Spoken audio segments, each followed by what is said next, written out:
రాష్ట్ర ముఖ్యమంత్రి కేసీఆర్ గారు మరొకసారి గొల్ల కుర్మలను మోసం చేసి ఓటు దండుకొని ఇవాళ ఆయన నిజాయితీ ఏందో తెలంగాణ యాదవ సోదరులు కానీ కుర్మ సోదరులు కానీ అర్థం చేసుకోవాల్సిన పరిస్థితి. గొర్రెలు పంపిణీ చేస్తే లబ్ధి కాలేదు, కమిషన్ లేకపోయినాయి.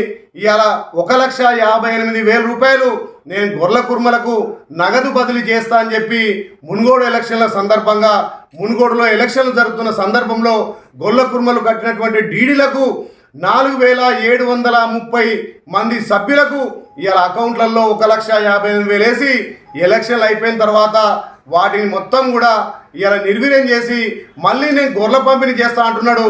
మరి కేసీఆర్ నువ్వే ఒక రాష్ట్ర ముఖ్యమంత్రి హోదాలో ఇలా నగదు బదిలీ అని చెప్పి మళ్ళీ ఇవాళ నువ్వు గొర్రెలు పంపిణీ చేస్తా అంటున్నావు. ఇది ఎక్కడ న్యాయం?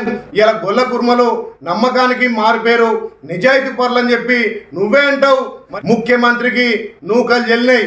2023లో యావత్ తెలంగాణ గొల్ల కుర్మలంతా కలిసి కూడా నీకు బొంద పెడతారు. ఇలా మునుగోడులో గెలవడం కోసమే మళ్ళా గొల్ల కుర్మల ఆత్మగౌరవం దెబ్బతినే విధంగా వాళ్ళకు నగదు బదిలీ అని చెప్పి అకౌంట్లో వేసి ఏదో దొంగ సాకులు చెప్పి ఇంకా 1,500 మందికి అకౌంట్లో వేయాల్సిందే ఉండగా ఈసీ అభ్యంతరం చేస్తున్నట్టు. మరి ఇలా ఎలక్షన్లు అయిపోయినాయి, రిజల్ట్ వచ్చింది. ఇవాళ వచ్చిన తర్వాత మరి నగదు బదిలీ ఎందుకు చేస్తలేవో కేసీఆర్ చెప్పాల్సిన అవసరం ఉంది. ఏమున్నా కేసీఆర్ నయ వంచకుడు. ఇవాళ గొల్ల కుర్మలను మోసం చేసిండు.